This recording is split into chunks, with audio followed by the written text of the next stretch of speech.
भगवान श्री कृष्ण ने अभिमन्यु को क्यों नहीं बचाया था?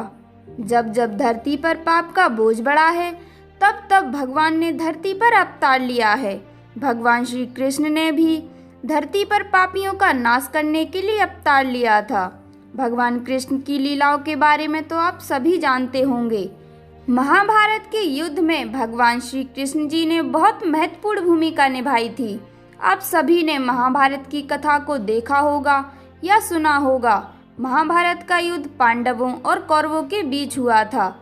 महाभारत के युद्ध में भगवान श्री कृष्ण जी ने अर्जुन को गीता का उपदेश देते हुए सही मार्गदर्शन किया था, परंतु बहुत कम लोग ऐसे होंगे जिनको इस बात की जानकारी होगी कि महाभारत के युद्ध में भगवान श्री कृष्ण जी ने अर्जुन के पुत्र अभिमन्यु की रक्षा क्यों नहीं की थी।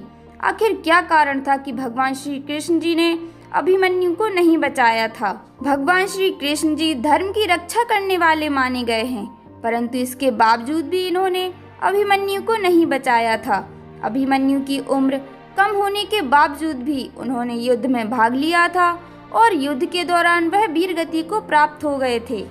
तो आइए वीडियो को स्टार्ट करते हैं और जानते हैं कि आखिर क्यों भगवान श्री कृष्ण ने अपने प्रिय मित्र अर्जुन पुत्र अभिमन्यु की रक्षा क्यों नहीं की थी।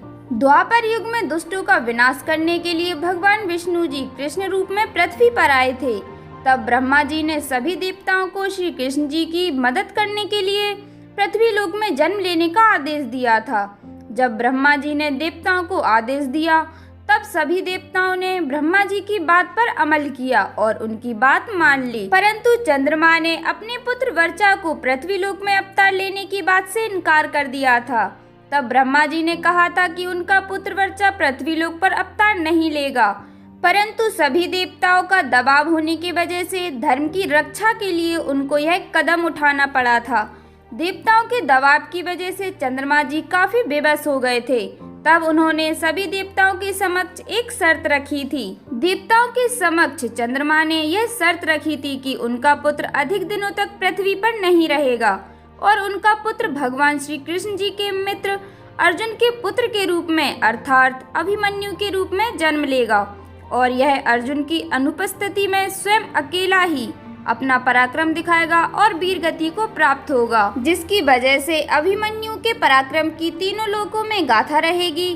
तब देवतागण चंद्रमा की इस शर्त को मान गए और चंद्रमा के पुत्र ने अभिमन्यु के रूप में जन्म लिया था। जैसा कि आप सभी जानते होंगे कि अभिमन्यु बहुत बड़े महारथी थे और यह अकेले ही महाभारत के चक्रव्यूह में घुस गए थे। महाभारत के चक्रव्यूह में घुसने के बाद इन्होंने अपना पराक्रम दिखाया था। अभिमन्यु एक बहुत ही शक्तिशाली और वीर योद्धा थे। अभिमन्यु एक ऐसे शक्तिशाली योद्धा थे जिसने अपनी मां के गर्भ में ही चक्रव्यूह को तोड़ना सीख लिया था, परंतु महाभारत के युद्ध के दौरान अभिमन्यु वीर गति को प्राप्त हो गए थे। अभिमन्यु के इसी पराक्रम और शक्ति की वजह से आज भी लोग उन्हें जानते हैं। अभिमन्यु छोटी सी उम्र में ही वीर गति को प्राप्त हो गए थे। यही कारण था कि चंद्रमा की शर्त की वजह से ही भगवान श्री कृष्ण जी ने अभिमन्यु की रक्षा नहीं की थी। आशा करते हैं कि आपको वीडियो पसंद आई होगी। अगर आपको वीडियो पसंद आई हो तो वीडियो को लाइक करना ना भूलें